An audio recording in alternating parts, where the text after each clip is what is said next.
Fuse beads have been around since the 1960s? Huh, interesting. Today on Nostalgic Nick-Nacks, I'm going to be taking a look at the history of fuse beads, see where they all came from, and who started it all.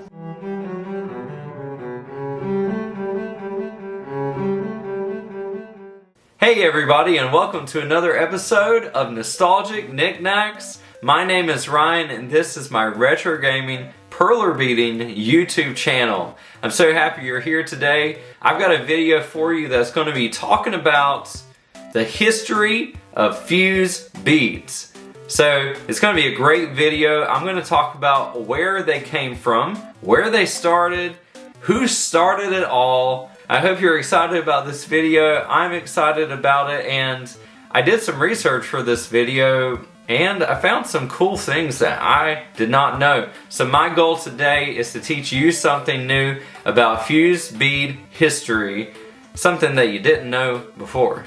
Before we get started today, I've got a video for all the beginners out there. If you're new to perler beading, this is my intro to perler beading video, and I go over all the accessories you're gonna need, tips and tricks for how to iron, and where to get your perler beads. Speaking of where to get your beads from, I've got just the place for you. TopTierBeads is really top tier. They have their own brand, TopTierBeads, and you can also buy perler there. So please head on over to TopTierBeads, and if you look in the description below, I am an affiliate partner with TopTierBeads. So click that link below and you'll get 15% off your first order from TopTierBeads. So check it out. They ship incredibly fast. I've also done videos on unboxing their beads, so if you want to check that video out before you purchase, check it out right up here. I go through my most recent unboxing of their beads and talk about their website, so check that out. They do some fantastic work. They ship great, very quickly. They often have great deals, and to top it all off, they're really nice people. Let's go ahead and get into the history of fuse beads. I'm going to talk about where they came from, how long they've been around, and I'm going to show you a series of pictures of different projects I found on the internet, and it's going to be really great. Okay, so to start things off, we are going to go all the way back to the 1960s. More specifically, 1962 was when the patent for the pegboard was designed. It was invented by a man named Gunnar Knudsen in Vällingby, Sweden. It's very interesting because it really doesn't look like it's changed a whole lot. You can see on figure 1 and 2, you see the pegs, they look pretty much the same. I'm sure the material is different, but I mean, they look to be the same shape they were over 6 years ago. Pretty neat. And this was used as a therapy for elderly homes. The pegboard later gained popularity as a toy for children, and for the most part it still is today. Going back a little bit, originally, the bead designs were not fused, but glued to cardboard or masonite boards and used as trivets. So can you imagine having to glue the beads onto boards? That would take forever. I'm so happy that they're so much easier to manage nowadays. Okay, so we go from the 1960s all the way to 71, and a company named Hama began producing pegboard beads, but they only became fusible by the late 70s. Peter Schneck and Didi Schneck founded the Perler brand of fuse beads in 1981 in California, and the beads gained popularity during the 80s. During the 2000s and onwards, fuse beads gained new popularity through online communities focused on using them to recreate pixel art sprites from video games. Sounds very familiar. The whole idea of of people knowing the beading by saying Perler beading is interesting because the Perler company wasn't created until 1981. So it really should be called fuse beading, but Perler, I guess, is so big of a company that they've completely taken over the actual name in culture. Perler beading has seen a surge in popularity, and it's not only children that do this, but also adults, of course, and they have made some really amazing works of art. And I see Perler beading as not just a craft activity with children. Now I think the larger community really sees it as an art form. And I see it that way too, because there is so much thought and creativity into crafting something, especially if you're coming up with your own designs, which is really amazing. I think that should be applauded.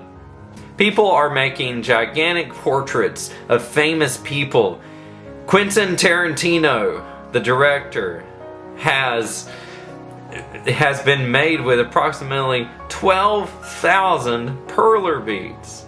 Madonna as well.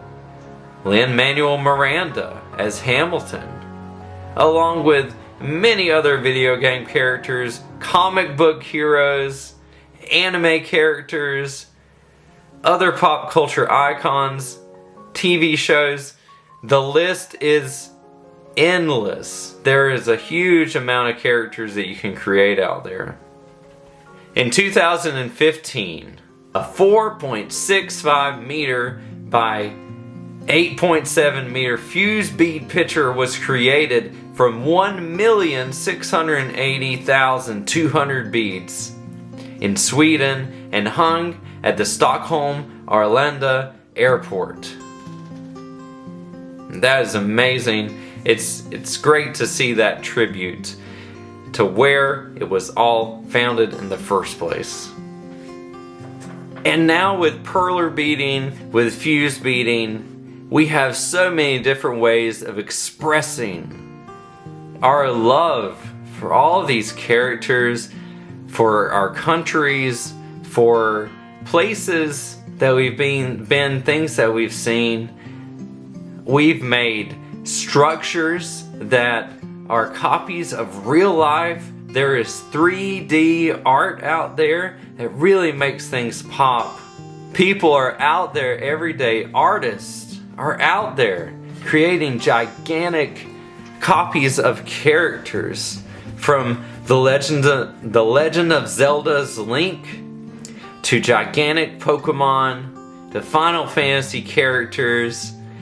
We also have piranha plants in pots. I can't tell you how many tutorials I've seen with these amazing creations. It's just really cool to see what the community has come up with. I hope you guys are ready for National Perler Day coming up August the 8th. Yeah, pretty neat. And of course, from its humble beginnings as a therapeutic activity for the elderly, it has grown into something huge. You can create countless things out of Perler beads: coasters, keychains, magnets, jewelry, 3D figures, wall art on canvas, ornaments, pencil toppers, earrings, necklaces, bracelets, party decorations. The list is so long, it's pretty much endless, and the sky is the limit for what we can create with fuse beads.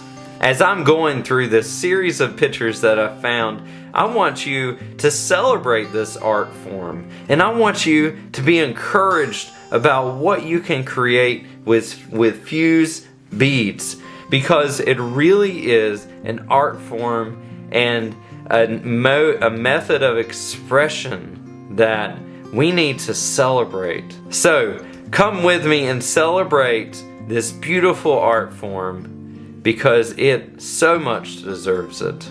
The different websites I've used for all of this research are in the description below if you want to check it out.